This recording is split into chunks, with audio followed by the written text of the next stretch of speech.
Am I the a-hole for cutting my father out of my life after he didn't attend my wedding? I, 35F, have rewritten this so many times.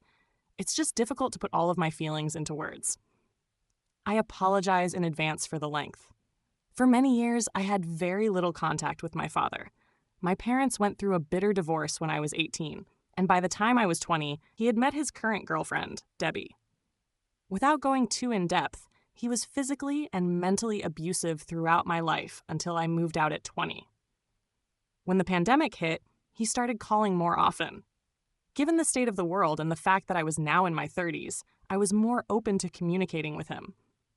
We started reconnecting very slowly, with me establishing firm boundaries on conversation topics. Occasionally, he would violate them, scream at me, and I would put him in timeout. Then, for a while, he'd behave. When I met my husband, Victor, my father was actually happy for me. He spent time getting to know him over the phone and seemed genuinely pleased. When I moved in with Victor, my father apologized for everything he had done. For the first time in my life, I felt heard and validated by him. He admitted to treating me terribly in favor of my siblings and took responsibility for the awful things he had done to me. I broke down in tears. It was a moment of validation and relief unlike anything I had experienced before. From that point on, I was completely open to rebuilding a relationship with him. When I got engaged, he was thrilled. He asked if he would be walking me down the aisle, but I told him no. It just didn't feel right to me. Since I wasn't having bridesmaids or groomsmen, it made sense for me to walk alone. No one in my family had ever been there for me, so why wouldn't I walk into this new chapter of my life the same way I had navigated adulthood? On my own? He was disappointed, but accepted it. Instead, I suggested we share a dance, and he agreed. I also told him that everyone on my mom's side was excited to see him again after so many years. By this time, he and my mother had been cordial for a while, so there was no lingering animosity. He invited Victor and me to dinner, and it went really well. I was feeling optimistic about everything. We even made plans for him to meet Victor's parents, which was a big deal since they lived in another state. We coordinated to make the trip happen. A week before the meeting, my father wanted to cancel. He said Debbie was having an exploratory surgery and wouldn't be recovered in time. I reminded him that we had already planned this, but I understood. I then suggested that we could simply drive by so he could step outside and say hello. Victor's father, who is in his 70s, was scheduled for a major surgery himself, so it was important to meet now before that happened. My father begrudgingly agreed. When we arrived, I was surprised to see Debbie step outside with him, looking completely fine. She had no bandages, was walking normally, and showed no signs of having undergone any kind of procedure. I found it odd, but who was I to judge? They both came out, said hello, and we moved on. Over the next few months, he kept making plans, but every time, the week of, he would cancel. The excuses kept piling up. His friend's car broke down, and he needed to lend him money. We offered to pay for dinner, but they declined. Debbie was having exploratory surgery again. How many can one person have? Debbie had a doctor's appointment he had just found out about. They had to take the car to the shop, and so on. These were lies he had told time and time again. Some he even reused from when I was growing up. I knew he was lying. His favorite lies always involved medical issues. He had planned to take me out for my birthday in the summer, but that never happened. After rescheduling 3 times, I finally said to just forget it. We'd see him at the wedding. Around this time, he started getting drunk during phone calls again. He became argumentative again. But he was excited for the wedding. He and Debbie were going to make a nice trip out of it and stay for a few days. 3 weeks before the wedding, I got a phone call from Debbie. They share a phone. As soon as I answered, she demanded to know why I hadn't told anyone that the parking garage next to the hotel had a room block that charged $25 a day for parking. I was dumbstruck. First of all, I had no idea that the hotel didn't cover that. We lived locally, so we were just going home after the wedding. Second, it was a major city. Of course they were going to charge for parking. And honestly, $25 wasn't even that bad for the area. Third, why was she calling me to complain about this? No one else had. It wasn't something I could change.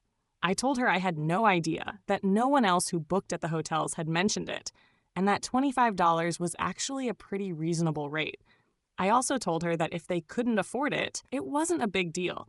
Maybe they could just stay for one night, or since they only lived an hour from the venue, they didn't need to stay at the hotel at all. The venue itself had free parking. She hung up on me. We were getting married on a Sunday in early November. The Tuesday before the wedding, I missed a phone call from my father because I was at an emergency doctor's appointment, having been in the hospital the day before. The stress from everything had worsened a prior medical condition. Instead of a voicemail, I received a text. The text said he wasn't coming to my wedding, that Debbie was having exploratory surgery again and they wouldn't be able to attend, that he would still send a card. At that moment, I knew he was lying, just as he had been lying all year. I texted back, begging him to come. I wanted him there. It wasn't about money. I told him that I was his daughter and this was the biggest day of my life, that he could come for even just an hour. Debbie would be fine for a short time. She had family who could watch her for a couple of hours. He didn't have to stay long. His response? He told me that this wasn't a contest of who was more important and that he was surprised at me. Sobbing, I handed my phone to my wonderful Victor. I couldn't respond. I was hurting and devastated. Victor composed a text, showed it to me for approval, and then sent it. It was firm, but polite, stating that if my father couldn't spare even a couple of hours to see me on the most important day of my life, then we would go back to having no contact, and I would never speak to him again. Even my mother, whose own story is one for another day, called him to yell at him for what he was doing. She knew his lies too, and called him out on them. His response? Don't worry, she'll still get a card. I left him unblocked until mid-morning on my wedding day. Not one message, not one call. I was furious and heartbroken. He had raised my hopes of having my father there for me, only to crush them without a second thought. That day, I blocked him. Despite everything, my wedding day was absolutely perfect. It was everything we had wanted. Right before walking down the aisle, I felt a pang of sadness, and some friends, who didn't know about my father, asked where he was. But beyond that moment, I barely thought about him. It wasn't until after Thanksgiving that I decided to check my blocked messages. He hadn't sent a single message on my wedding day to wish me luck, not a single word, but he had sent one on Thanksgiving. To summarize, it said, "Debbie will always come first. You should understand that." I don't understand it. I told my brother, who still speaks to him, that as far as I'm concerned, he is dead to me. And if my father ever asks, I told my brother to make that clear. My brother believes that Debbie is the one preventing our father from being with his family. Honestly, I don't care. My father made his choice, and now he has to live with the consequences. He even asked my brother how much of a wave he had caused by not coming to the wedding. My brother simply told him, "A big wave, but I'm not talking about it." And so I made my decision. My father is no longer a part of my life. I have so many emotions about it, but mostly relief, sadness, and anger. But I can't help but occasionally check my blocked messages because some part of me just wants to know, does he realize how badly he hurt me? Does he even care? And some days, I just want my dad. Sometimes, I wonder if I'm doing the right thing by cutting him out of my life completely. Am I the asshole for erasing him forever going forward? Am I making the right choice? And no, we still haven't gotten that card. But we did get a Happy Easter text. Update, I got a request for an update. Mark should really add an update flair. Lol. And now that things have settled, I finally have some time. Though, honestly, this isn't so much an update as it is a development. First, I want to thank all of you for your comments and advice. The fact that any of the Waffle Gang, editor's note, this is a specific term used for posters on that sub, took the time to write to me meant the world. You all truly encouraged me and strengthened my resolve. Right after my post, I had a deep conversation with Victor, and he echoed everything you all said. I even considered permanently deleting my father's number from my phone, only to find out that doing so would automatically unblock him. After reading through all the comments and reflecting on your advice, I started to ask myself, why did I ever think I was the asshole for cutting him off? Well, I guess I have my answer. My brother, Devin, 30, is really impressionable. He still lives with my mother, and while living with her can be a nightmare, they're doing okay. My brother means a lot to me. I gave up school and a career, took on 3 jobs, and helped raise him for a few years with my dad after my parents' divorce. He has always struggled to be truly independent, largely due to my father coddling him for most of his life. He was the golden child. The only boy. In an effort to help him succeed, some family members, on my mom's side, decided to step up. They wanted to get him out of my mother's house and support him in moving to a warmer state to rent with some of our cousins. They even paid for him to fly out there so he could see if he wanted to make the move. When he got home, he apparently went straight to my father's and spent 4 days there. I have no idea why. A few days after he returned to my mother's, I called him up. He told me he was really looking forward to moving to the new state. After chatting for a bit, I mentioned that while I was happy for him, I was also really sad. I'd be losing one of the close family members I talked to. His response? Well, I'm the only family member who still talks to Dad, so imagine how he feels. I was stunned. I said, I'm sorry, what did you say? He got angry and snapped. Well, when I move, Dad will really have no one, because you refused to talk to him even though it's been months. You really should feel bad for him. He doesn't understand how you can still be mad at him. All those feelings came flooding back. The doubt, the guilt. Am I doing the right thing? And then the anger came. At that moment, I realized this is what my family always does to me. It's what my father always does. He makes everyone feel bad for him. Even though I'm in the right, I'm the one made to feel like a piece of shit for having boundaries.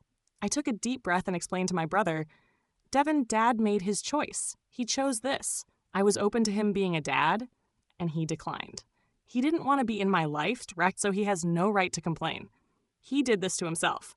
I don't care if Debbie made him not go or not. He's a grown-ass man. And he didn't go to his own daughter's wedding, so he can stay dead to me. That was his choice. My brother didn't have anything to say to that. He just rushed me off the phone with barely a goodbye. Hung up before I could even get the words, love you out. I told Victor what Devin said, and he was appalled. He wished I had taken the call near him so he could speak to my brother himself. I told him that my father had brainwashed Devin, that he's not normally like this. Victor reminded me that Devin is a grown man, not a child anymore, and that I shouldn't excuse what he said. I became so upset. My resolve was shaken once again. I felt awkward about the phone call, so I followed up the next day. Devin told me he planned to move at the beginning of June. I asked him to visit before he went from being a car ride away to a plane ride. He said he'd see me in mid-May for his yearly visit, like always. Then, a week before our usual visit date, I found out from my mother that my brother had texted her, saying he planned to move in 4 days and make the multi-day drive to the new state. So he lied to me. He never even planned to see me or say goodbye. Victor had no words, just that he was incredibly disappointed in my brother. My brother called me the day before he left. He sounded so happy, saying, "Hey, what's up?" I told him, "Well, honestly, I'm a little hurt and disappointed in you right now because I'm assuming you're calling to tell me you're leaving tomorrow and you're not even bothering to say goodbye to me." He was adamant that he had told me.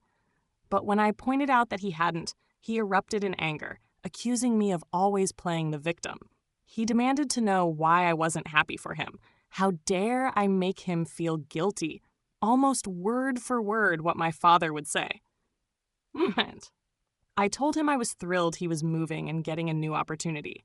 But I was upset that he was telling me just 12 hours before leaving and not even saying goodbye.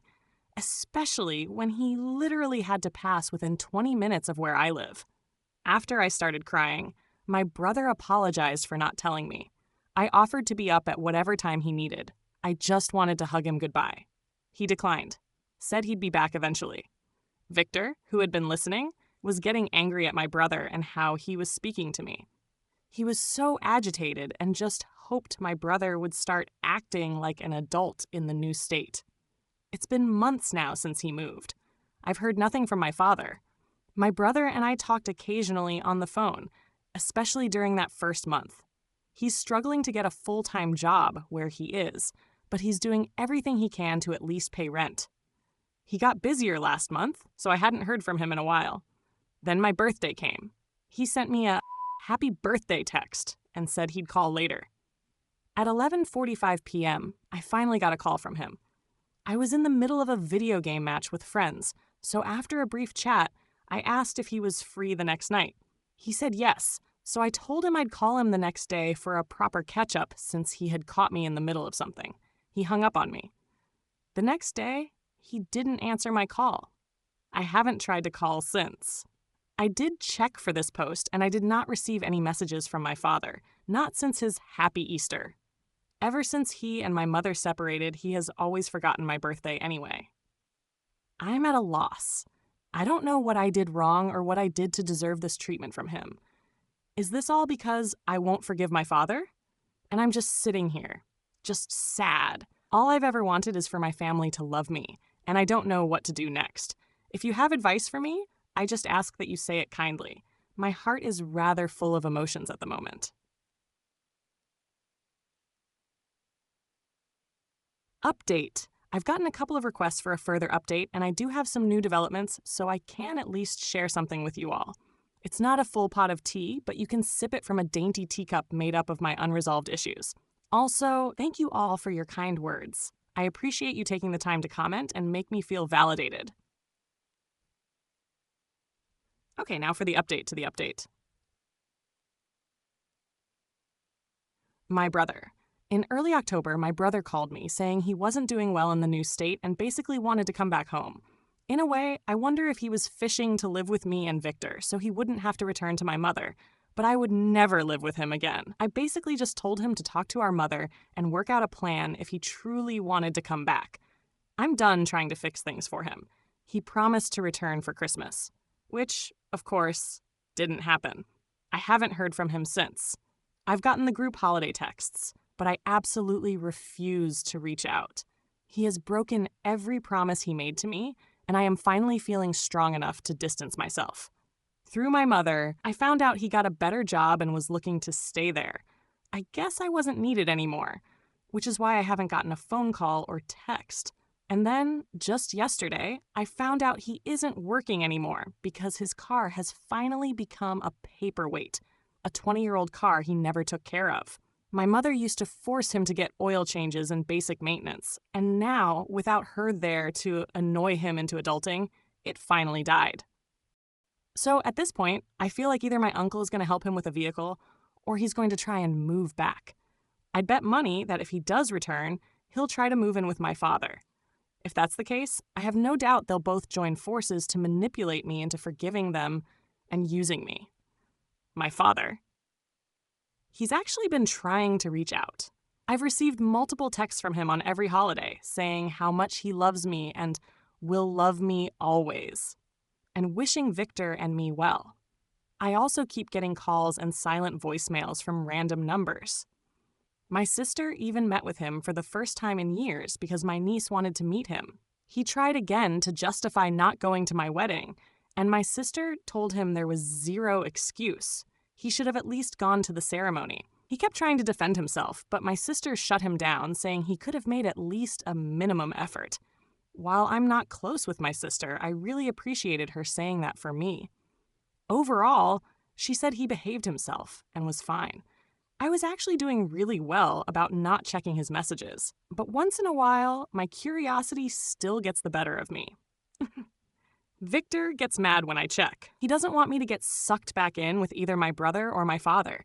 He still plans to have a chat with my brother the next time we see him. I do feel myself starting to feel bad.